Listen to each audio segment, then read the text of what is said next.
Haleluya. Amen. Tuna furaha kuwa nanyi siku ya leo. Tunashukuru Mungu ambaye ametuwezesha kufika siku ya leo. Na hii ni siku wakfu ambayo Mungu ameweka ili tusije kama tulivyoingia, lakini turudi kila mtu amepata furushi yake. Amen. Amen. Leo tutazungumzia topic ambayo nasema Bwana anawatafuta watu. Bwana anawatafuta watu. Haleluya. Amen. Leo tunafanya mafundisho, tunachanga na mahubiri. Kama uko na kalamu yako, unaweza ukachukua na pepa utaandika, kwa sababu kama ni mafundisho inaomba watu wawe na zoezi ya kuandika mafundisho. Hata mahubiri ya kawaida nayo inatubidi tuwe na kawaida ya kuandika, kwa sababu inaweza kukusaidia tena siku nyingine. Haleluya. Amen. Tunahitaji mtu mmoja atusomee katika kitabu ya Ezekieli sura 22 na mstari wake wa 30. Ezekiel chapter 22 verse 30. Mwenye ko tayari atusaidie kwa kusoma.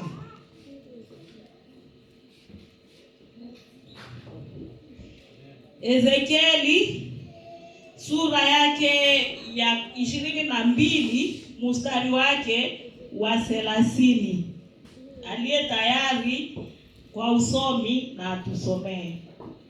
Tunasoma Ezekieli Sura yake ya 22 na mstari wake wa 30. Ndio. Tunasoma kwa jina la Yesu. Umalizie kwa 30 na 30. Umalizie tu 30 yako. Nami nitatafuta mtu miongoni mwao atakayetengeneza boma na kusimama mbele zangu mahali palipobomoka kwa ajili ya nchi, nisije nikaharibu, lakini sikuona mtu. Amen. Amen. Bwana anawatafuta watu kwa ajili ya madhabahu iliyobomoka, lakini hakuwapata. Unaweza endelea pale kwa mstari wake wa 32. Inaisha 32. Umesoma 30. Endelea 30 na moja, malize verse. Kwa sababu hiyo nimemwanga ghadhabu yangu juu yao. Nimewateketeza kwa moto wa hasira yangu. Nami nimeileta nia yao wenyewe juu ya vichwa vyao, asema Bwana Mungu. Amen. Amen. Bwana anawatafuta watu ambao watakaosimama madhabahuni mwake ili wapate kuitenga, lakini mpaka sasa Bwana hayapata watu ambao watakaosimama. Kila siku nakuwa na kawaida nikihubiri Facebook, nikihubiri TikTok, nikihubiri hata kanisani, nakuwa nakukumbusha watu sisi Mungu ametutosha Afrika, kwa sababu injili imeshabomoka katika nchi zenye tunaishi ndani, na Mungu ametuleta ili tusahihishe yale ambayo tunayaona hayaendeki sawa. Lakini cha kushangaza, wengi wetu kuliko waendeleshe kazi ya Mungu kama walivyokuwa wakitumika, swate bibi, swate bwana, analomba divorce. Ijapokuwa Mungu anachukia kuachana, lakini unaponyokiwa tu na kakitu kadogo kanasababisha unaona bora uvunje ndoa, bora usimtumikie Mungu, bora uingie katika maisha ya dhambi kuliko kufanya kazi ambayo Mungu alikuletea ndani huko. Mungu atusaidie sana. Amen. Nitahitaji mchungaji mmoja atusomee pale kuanzia kwa 23 hadi 29. Hiyo kitabu cha Ezekieli. Ningependa mchungaji mmoja atusaidie kusoma kuanzia kwa 23 hadi 29 kwa verse. Ezekieli 22 kuanzia 23 hadi 29. Tutasema Ezekieli alikuwa mmoja wa nabii ambao alizaliwa katika familia ya Walawi. walikuwa wale ambao katika familia kabila ya Walawi ndio ambao tunatoka makuhani. Na yeye alikuwa kiandaliwa kuwa kuhani kwa sababu ilibidi aeneze miaka 30 ili aanze kufanya kazi. Lakini kwa sababu Mungu wanadamu walimuona kama kuhani, lakini Mungu aliona ya kwamba anastahili kuwa nabii. Sasa Mungu akaanza kumtumikisha kwa njia ya unabii kabla hiyo miaka 30 ikaanza. Na alikuwa nabii wakati wa mfalme Osia. Na huyo mfalme Osia alitawala. Mfalme ambaye alikuwa mbele yake ni mfalme ambaye aliingiza masanamu katika kanisa. Ni mfalme ambaye alileta ibada ya kuabudu sanamu ndani ya hekalu. Aliingiza vitu vingi ambavyo visivyo stahili. Lakini wakati huyu mfalme Osia aliingia kwa utawala, alianza kubomoa na kutoa hizo sanamu zote na ibada ya sanamu ndani ya hekalu, akarudisha ibada ya Mungu aliye hai. Haleluya. Tukumbuke kwamba Bwana anawatafuta watu ambao watakaosimama madhabahuni na kuwakanya watu. Kama wachungaji wamepewa jukumu ya kuwakanya watu. Wakati nilipewa hii nafasi ya kwamba mimi nitasoma, hii topic ilinifikia tu ya mara kwanza. Ilibidi kama ni mwezi mzima na tayarisha hii. Lakini nasikia nasititizia hapa. Bwana Yesu asifiwe. Na wakati jana watu ambao tulikuwa humu katika mkutano, wakati Pastor Peter alikuwa akisoma, nikasema Mungu asifiwe kwa sababu mambo yote ambayo tumeandaa yamekwisha kusemewa na mtumishi wa Mungu. Haleluya. Pale nikawa na uhakika ya kwamba Mungu anataka leo tuzungumzie hapa. Ikiwa tumefuata kwa makini hii verse ambayo mchungaji anasoma kwa marefu, hakuna mtu ambaye anaponyoka katikati yetu. Kunakuwa manabii, kunakuwa wakuu wa makuhani, kunakuwa viongozi wa nchi na kunakuwa sisi wananchi. Na Mungu anasema anawatafuta watu. Katika wachungaji hajaona, katika manabii hajaona, katika wakuu wa makuhani hajaona, katika viongozi wa nchi hajaona, katika sisi wananchi hajaona, kwa sababu kila mtu anafanya kazi isivyostahili. Wachungaji wamepewa jukumu ya kuchunga, ya kulinda na kulisha kondoo wa Mungu. Lakini kuna wachungaji wengine kuliko walinde kondoo za watu, kuliko walinde kondoo za Mungu, wao wana kazi ya kutawanya kundi la Bwana. Bwana Yesu atusaidie. Kwa sababu wamepewa fimbo ya kukusanya. Hata Yesu ambaye ni mchungaji mwema alipopoteza kondoo moja katika kundi la 100, alirudi na kuenda tafuta kondoo iliyopotea. Lakini watumishi wengine wao ni kutawanya kundi la Bwana. Kwa nini magawanyiko ndani yetu? Kwa nini kugawanyika ndani yetu? Ikiwa sisi tunamwabudu Mungu ambaye ni Mungu wa mbinguni, Yesu mmoja, Mungu mkuu mmoja, Roho Mtakatifu mmoja, Yesu wetu ni kiongozi. Kwa nini magawanyiko kati yetu? Kwa nini nikitoka kwa hii kanisa naenda mkanisa ingine, wamwele kanisa watanisalimiaka tena? Kwa nini nikitoka nikiimba kwaya moja na kwaya nyingine katika kanisa, lakini hawafurahi kama wenzao wanaimba vizuri? Ikiwa sisi tunakuwa kanisa moja, ikiwa tunamtumikia Mungu mmoja, ikiwa tunajazwa na Roho mmoja, lakini hawataki kikundi kimoja kiendelee ndani ya kanisa. Hiki kikundi hakitaki kuhimiza kikundi kingine. Bwana anawatafuta watu ambao watasimama bobani mwake na kusema mambo ambayo hayafai katika mkutano, ili tusahihishe mienendo yetu, ili tutengeneze maisha yetu, kwa sababu njia ya kwenda mbinguni ni nyembamba na walio safi ndio watakaoingia. Kati yake hamtaingia kilicho kinyonge. Bwana Yesu atusaidie. Bwana naangalia katika wakuu wa makuhani ambao wamepewa jukumu ya kuchoma sadaka, sacrifice ama dhabihu. Wao wakuu wa makuhani wamepewa jukumu ya kuchoma dhabihu na kuondoa dhambi za watu, lakini wanakuwa na maparticularite. Wanaona huyu ndo anatoa kaza mingi, hii familia ndio biko na uwezo. Visit pastorale, nikubale tuwe banatoa sadaka, nikubale tuwe banagoka na kazi za mzuri, nikubale tuwe kabila yake, nikubale tu wenye biko na jina ya kunyenye na julikana. Bwana anatafuta watu ambao watakao simama bomani mwake, ambao hawana ukabila, ambao hawana ubaguzi, ambao wanatumika, ambao wanaonya, ambao wanakemea. Bwana anatafuta watu, ndugu zangu. Bwana Yesu atusaidie. Amina. Manabii nao wanakuja eti Mungu anasema na Mungu hajasema.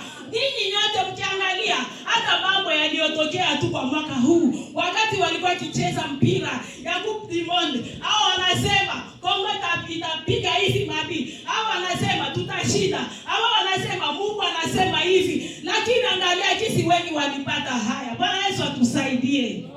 Nabii wa Mungu amemupa message kwa muda mwafaka ili aseme yale ambayo Mungu anataka kuongea na watu wake. Lakini manabii wa leo wengine wanaongea maneno yao kuliko kuongea maneno ya Mungu. Bwana Yesu atusaidie wa ndugu zangu. Bwana Yesu atusaidie. Nani atakaye simama bomani mwa Bwana ili apate kuwaambia watu yale ambayo Mungu amenena? Manabii wa uongo ambao wamezidi kuongezeka, wananena uongo. Wengine wanataka kusepare mafamilia. Mamako ni mlozi, mtoto wako ni mlozi, mume wako ni mlozi, jirani yako ni mlozi, ule mama wa kanisa ule hafai, huyu na huyu. Unakutana manabii ambao wako pale kwa kusaidia watu, wanasababisha kuvunjika kwa ndoa za wengine, wanasababisha kuvunjika kwa relation kati ya mama na mtoto, yanasababisha watoto wengi wanakuwa barabarani, wanasababisha familia nyingi kuvunjika kwa ajili ya kutabiri uongo. Bwana Yesu atusaidie. Amen. Wale wote ambao hawatamtumikia Mungu kama vile Mungu anataka, Mungu atawaonyesha. Haleluya. Amen.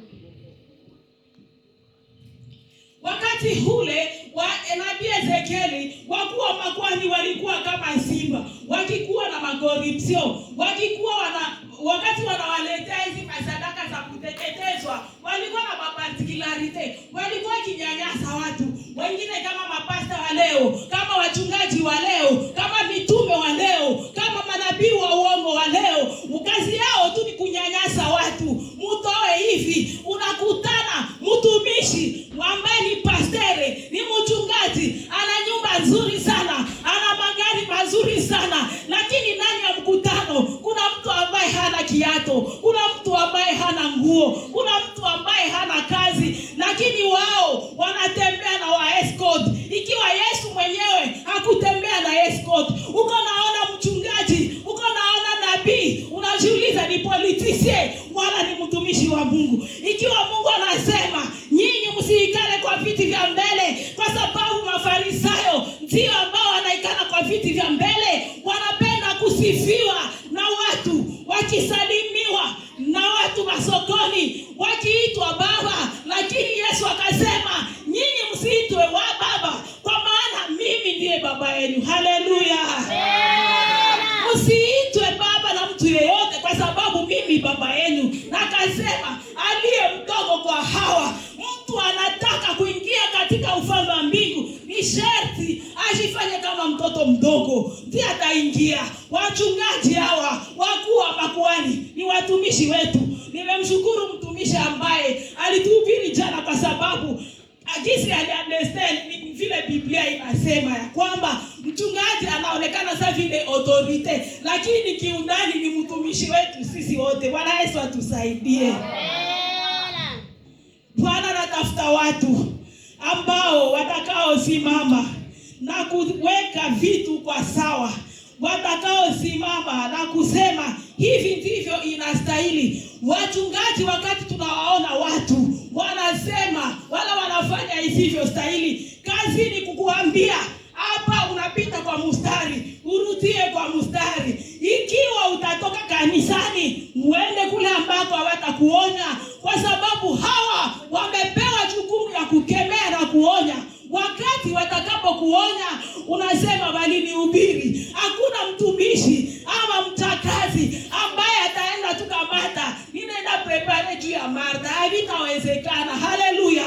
Kwa sababu yale ambayo tunayonena tumefunuliwa na Roho Mtakatifu, ndiye anatufunulia. Haleluya. Wakati unasikia neno linakugusa, enda mbele ukaungame na kutubu dhambi zako. Lakini usiseme mie sitaingia tena mwile kanisa kwa sababu wanakoka biko wanahubiri watu. Sutubu dhambi zako. Bwana Yesu atusaidie.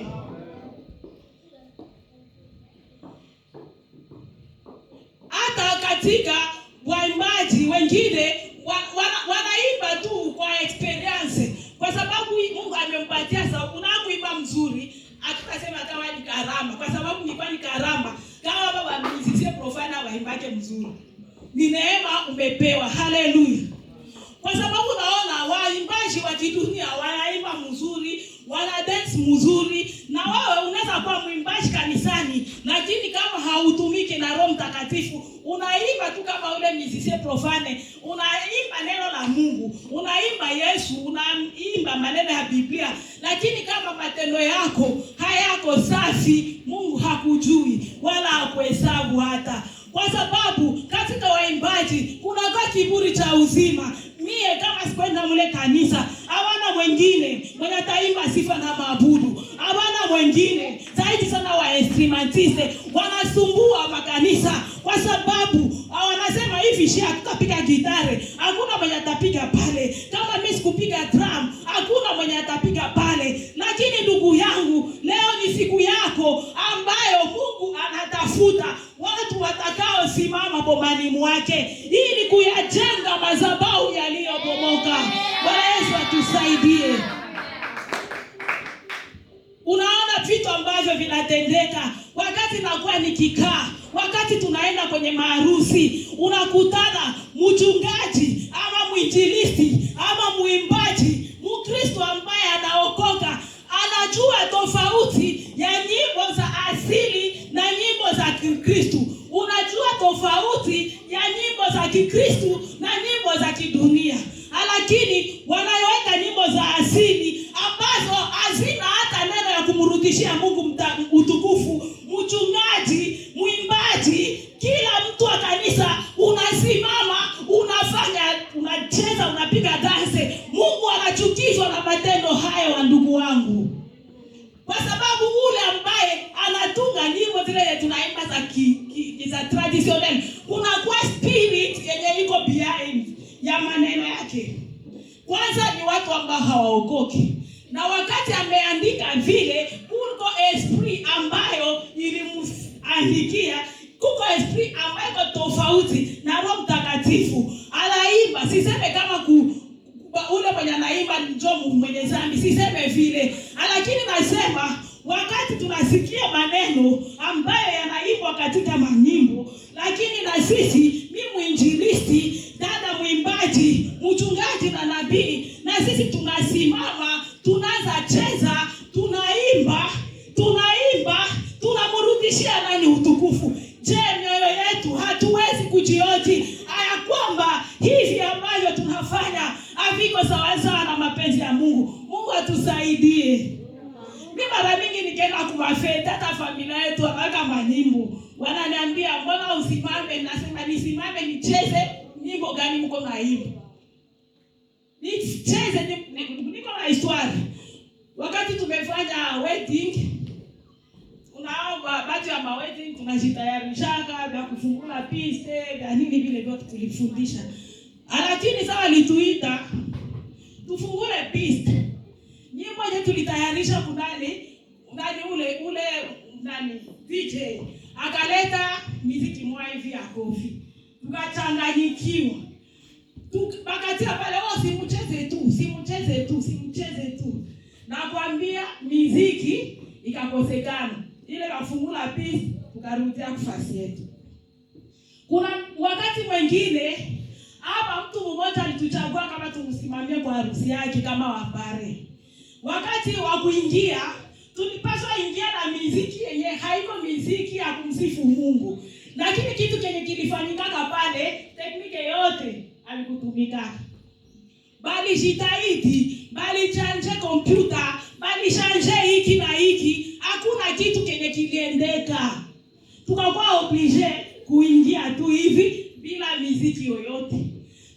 Kuna mambo mengi ambayo yalitutendeka maishani mwangu. Na siku moja nilikuwa nikiomba Mungu akasema mimi sitakuruhusu uimbe wala ucheze, hata kama ucheze, lakini uparticipe kwa hizi muziki, kwa sababu roho ambazo zinasindikiza wale ambao walikompose hizi nyimbo ni concurrence, ni kushindana. Lakini nyinyi wa Kristo hamuimbi kwa ajili ya kushindana, mnaimba kwa ajili ya kumrudishia utukufu. Na wale waimbaji wote ambao Mungu amewapa karama bure, lakini wao wanalipisha kwa kuimba umulipe, kwa kuhudumia umulipe, kwa kupiga gitara umulipe. Umepewa bure na wewe upate bure. Bwana Yesu atusaidie wa ndugu. Bwana Yesu atusaidie. Angalia tena vitu ambavyo vinatendeka zaidi sana katika makanisa zetu za hapa. Protokoli ya kanisa itasimamia protokoli ya ndoa ya kijana mmoja kanisani. Wewe uko mwimbaji, wewe uko mwinjilisti, wewe uko nabii, unafanya harusi yako. Katika harusi yako unaweka pombe sous prétexte que utainvite watu wenye waokoke. Unaweka pombe. Wakati unaweka pombe, baada wa protokole au wa protokole wa mkanisa, kuko mo waimbaji, kuko mo wainjilisti, banani bataservi ile protokole. Uke uservire protokole kazi ya Mungu, mufete wende uservire pombe. Contradiction katikati ya watumishi ni je? Wewe mwinjilisti mzima, wewe pastor mzima, wewe mkristo mzima, unaweka pombe ndani ya fete yako sous prétexte que utainvite wapagani, utahubiri ule mtu kesho aseme kunywa pombe ni dhambi, ikiwa wewe ndio ulimpatia pombe. Kesho kasimama madhabahuni unasema tuache ulevi, tuache kukunywa pombe, na jana ulimpatia pombe. Wewe mwenye utainvite mtu, uko na decision, uko na pouvoir ya kusema mimi napenda hiki na mimi sipendi hiki, na invite huyu na sita invite huyu. Kama ule mpagani hata ingia kwa fete yako jua hakuna pombe, hakuna tatizo, bora tu ulimuinvite. Haleluya, amen. Mungu atusaidie wa ndugu wapenzi. Tuache kuwa na changanya vitu vya duniani tuvilete kanisani. Waimbaji wakati wa madanse, kuko madanse zingine unajiuliza hii ni ya kanisa wala hii nini aiendeke. Haleluya. Mimi wakati nilifanyia bagaje mkanisa yenye bakaza enjo wa mingi, na wakati wanaimba zile nyimbo za chiluba, mnaya danse ya chiluba ni wote basi watakatika, nisema mie sita danse hii danse, na kwa napiga tu mikono lakini sitacheza, kwa sababu nikakuwa naona kisi shi tunakomana, siwezi danse ile danse na kunyonga nyonga hivi. Kwangu mimi naona kama sio sawa, lakini kwao ni sawa na wanaicheza kanisani. Lakini mimi nilikuwa nikikataa kwa sababu niko na decision. Hakuna mwenye ataniforce kufanya vitu vyenye mimi naona sio sahihi kwangu. Bwana Yesu atusaidie. Wakristo tuwe na wakati ya kuchambua. Nini ndio tutakula? Nini ndio tutavala? Wapi ndio tutaenda? Tutaingia wapi? Tutacheza danse gani? Tutaingia katika seremoni gani? Kwa sababu wakati wafalme wa dunia walileta vyombo vya hekaluni wakaenda kuvitia katika fede yao, mkono ilitoka katika kibambazi iliandika mene tekeli na peresi, kwa sababu Mungu hakufurahia vitu vya kanisani viingie ndani ya fete ya kawaida. Ikiwa Mungu amechukia kwa sababu vitu vya hekaluni viliingia kwa pati, comprendre filosofia yangu. Wakati wao kwa mchungaji wanaweka muziki ya traditionelle ama muziki ya profane, na wewe unasimama unaanza cheza, kumbuka mene tekeli na peresi. Bwana Yesu tusaidie ndugu zangu, kwa sababu tunakuwa tukifanya mambo mengine. tunasahau identite yetu. Wakristo wanakuwa na identite yao. Fasa ya kujikomporte inakuwa tofauti na watu wa nje. Bwana Yesu atusaidie.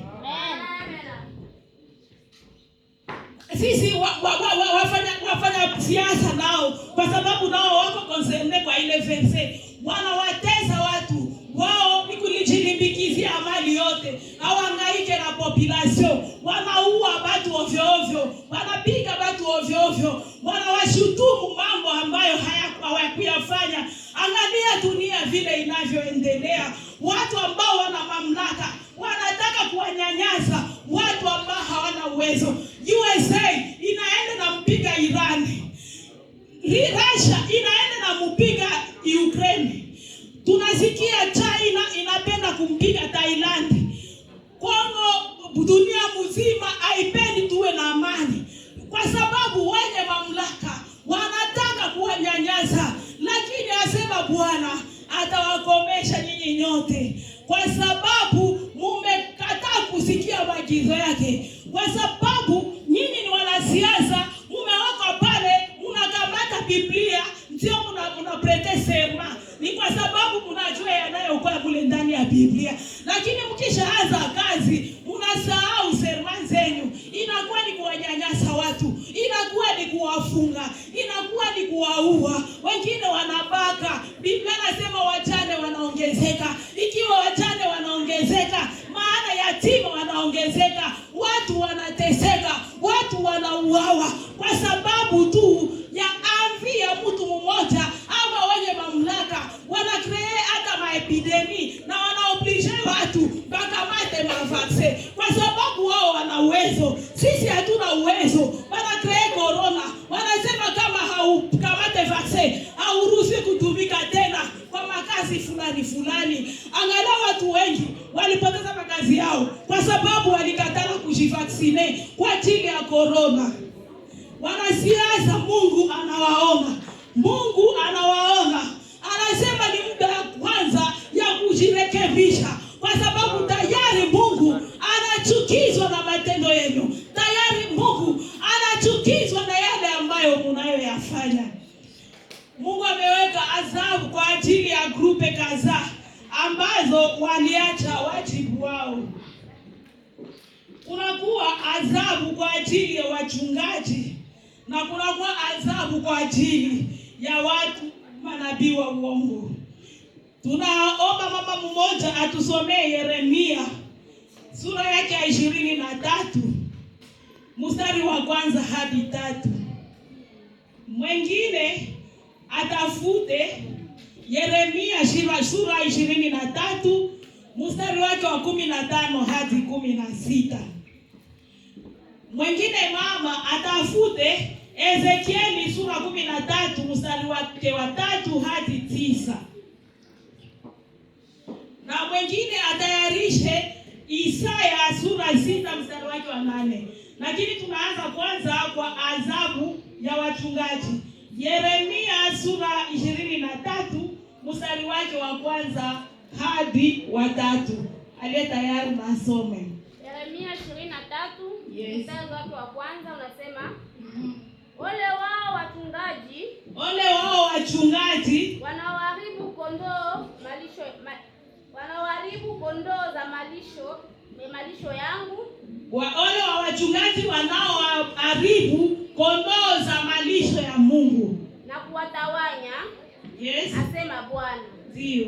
Kwa sababu hiyo Bwana Mungu wa Israeli asema hivi. Kwa sababu ya wachungaji wanaotawanya kundi la Bwana, Bwana anasema hivi.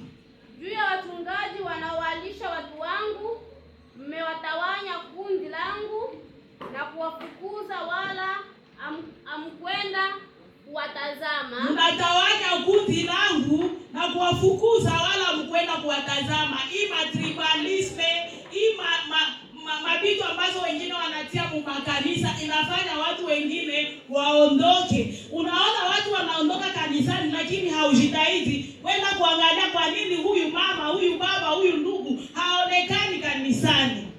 Angalieni, nitawapatiliza uovu wa matendo yenu, asema Bwana. Amen. Amen. Angalieni nitawapitiliza matendo yenu maovu, asema Bwana. Mungu atawapitiliza mbali, yani atawaangamiza. Wengine atusomee Yeremia hiyo 23 mstari wake wa 15 hadi 16.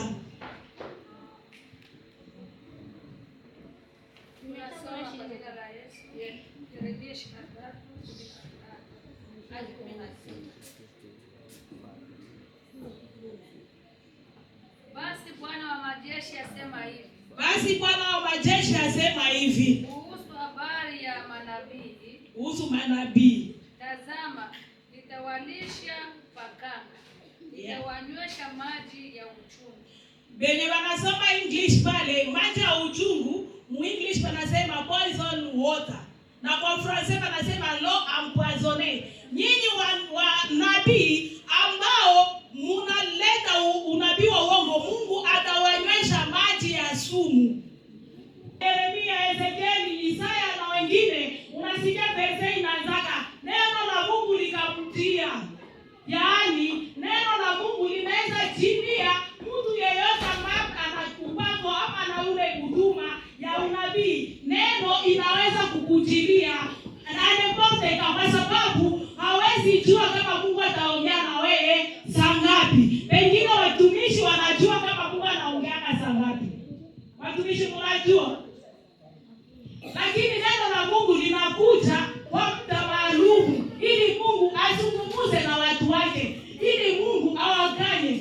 Unabii inaweza kuwa ni baraka, unabii inaweza kuwa ni laana, unabii inaweza kuwa ni pigo. Kwa sababu mnasikia hawa kama Mungu ataleta maporomoko na gharika itawamaliza. Yaani unaweza kunyanyasa watu kupitia masadaka, unaweza kunyanyasa watu kupitia kusudi ni kuombee, mulete mahitaji yenu, tuyaandike, na kumulima, kisha nakana waombea, mulete sadaka, ndio nakana waombea, na wewe pekee unajua kwamba hautaenda mlimani, na hautaombea mtu, lakini tu kwa sababu unapenda kujilimbikizia vyote vyenye unaona ili viwe vyako, Mungu anakuambia ya kwamba atakuletea gharika na maporomoko, itaporomosha vile. Ndio wengine walianza kwa roho, wamemaliza kwa mwili, au mtambue tena. Huyu alikuwa akihubiri, alikuwa akifanya ishara, kwa sababu sifa zake zikatangulia sifa za Mungu. Mungu akamaliza upako, Mungu akamaliza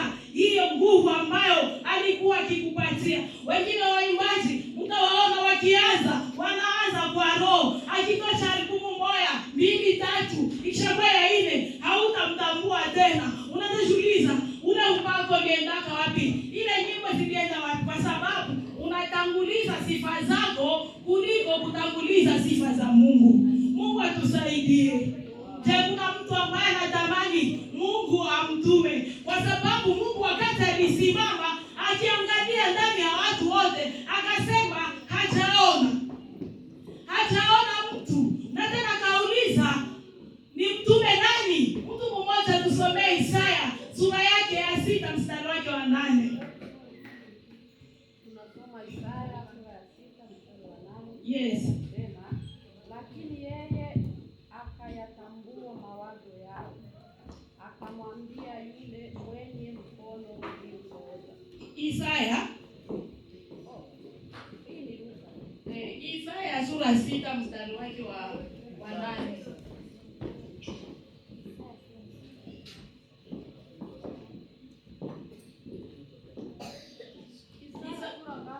Sura 6 mstari wa 8. Isaya sura 6 mstari wake wa 8, Biblia inasema, kisha nikasikia sauti ya Bwana akisema, nimtume nani? Naye ni nani atakaye kwenda kwa ajili yenu? Ndipo niliposema, mimi hapa, nitume. Haleluya! Haleluya mkutano. Bwana anatuuliza siku ya leo.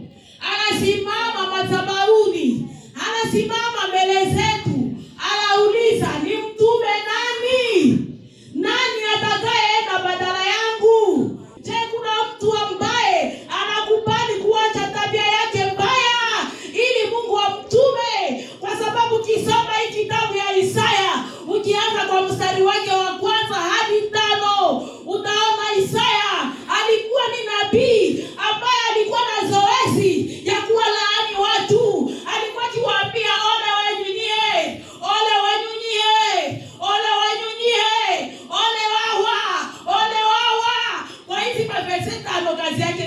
laana. Analaania watu. Analaania watu. Mungu akamkutana kwa hiyo mstari wa 6 akamwambia, "Wewe unakuwa na uwezo wa kulaani watu. Kwa nini unakuwa na uwezo wa kulaani watu?" Na wakati alisikia, akasema, "Ole wangu mimi. Midomo yangu ni michafu Bwana. Uitome kwa kala moto." Wachungaji wangapi watajutia matendo yao kama vile Isaya alivyojutia matendo yake, akasema, "Ole wangu mimi." Nani nabii wa leo ambaye atakayejutia matendo yake naye ashuke na kunyenyekea kama vile Isaya? Ole wangu mimi. Mwimbaji famous gani ambaye atakayenyenyekea na kuona kama ninavyovifanya, dansa ninazozicheza, mavazi yangu ninayoyacheza hayamrudishie Mungu utukufu? Ole wangu mimi. Tuwe na zoezi ya kushuka na kunyenyekea mbele za Mungu, kwa sababu Mungu anawapenda watu ambao wanaonyenyekea na kupondeka mioyo zao. Daudi alikuwa akifanya makosa mengi, lakini alikuwa akijuta na kurudia Mungu, na Mungu alikuwa akimsamehe, kwa sababu Mungu anasamehe kila mtu ambaye anayekuja kwake kujutia matendo yake. Je, unakuwa miongoni mwa watu ambao watakubali kutumwa na Mungu? Kwa sababu shamba la Mungu ni kubwa. Watenda kazi bado tungali wachache. Wafanya kazi tungali wachache. Mungu atusaidie wa mama. Mungu atusaidie wa baba. Mungu atusaidie mkutano. Mungu atusaidie wa ndugu. Tuwe miongoni mwa wale watakubali watu watucheke, lakini tusijiweke najisi. Tuwe miongoni mwa wale watu watasema uko Ulaya lakini amufanake, lakini tusijiweke najisi. Tuwe miongoni mwa wale watasema uko Ulaya lakini mnafanana na bavinajwa. Shia tuangaike, lakini Mungu utukufu murudilie. Bwana Yesu atusaidie wa ndugu. Nitume mimi hapa. Niko mbele zako, nahitaji kunituma. Na kutuma sio tu kusimama hapa kwa madhabahu. Mungu ametuwekea njia nyingi za kutangaza neno lake. Nawaambia wa mama na wa baba wengine, elimu mko napoteza muda. TikTok mko natukanana. Mko naingililia madosi zenye hazina maana.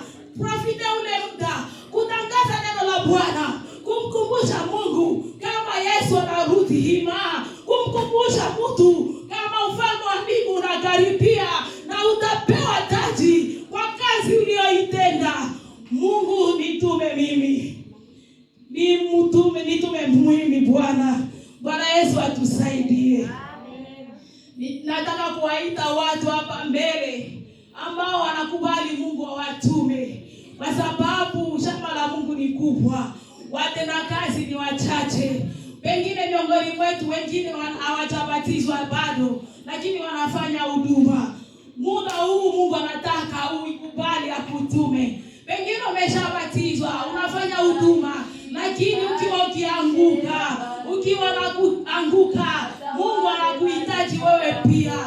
Wale ambao watakaosimama mbele za Bwana na kunena yaliyo ya Bwana.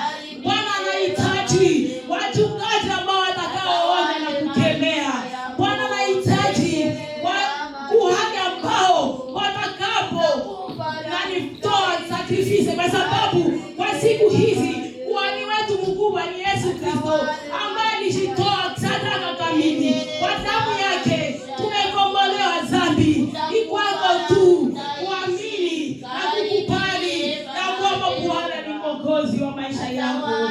Kama unahitaji kuombewa, kama unahitaji kukubali kutumwa na Mungu, hata kama unahitaji uwe mwinjilisti, uwe mhubiri, uwe mhudumu wa aina mbalimbali, zote zina challenge.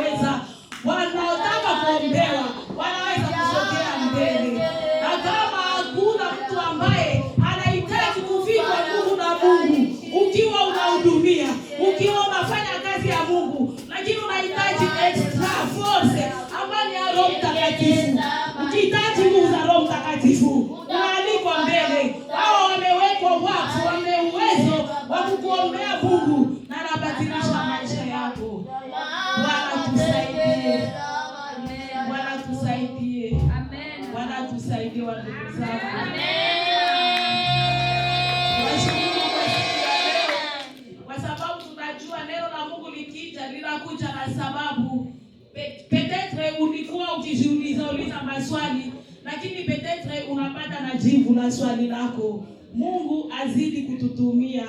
Tutamwomba mchungaji aje atusaidie kwa maombi na kufunga kipindi cha. Asante sana. Amen.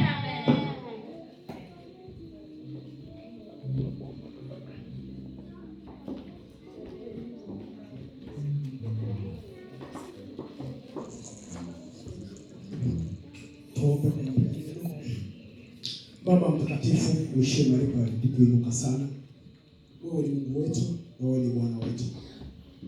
Kila ufunuo ambao umetufunulia kwetu ni kwa faida yetu pamoja na watoto wetu. Tunakushukuru Bwana kwa maneno ya uzima ambayo umemwandaa mtumishi wako na ukamtumia kwa sababu kufikisha ujumbe wako kwa kanisa. Tunasema asante Bwana kwa sababu umetuponya kwa yule atakayelitii neno la uzima. Neno Bwana ni uzima wetu na ni afya kwetu. Tunakushukuru kwa sababu umeenda kutuhimiza tena katika safari tulionayo ya kuja kwako juu. Tunasema asante kwa chakula cha kiroho cha leo ambacho umetulisha, na tunasema asante Bwana kwa mtumishi wako ambao umemtumia, umempa ujasiri. Roho Mtakatifu amemtumia, amesimama kwa hodari kwa ajili ya neno.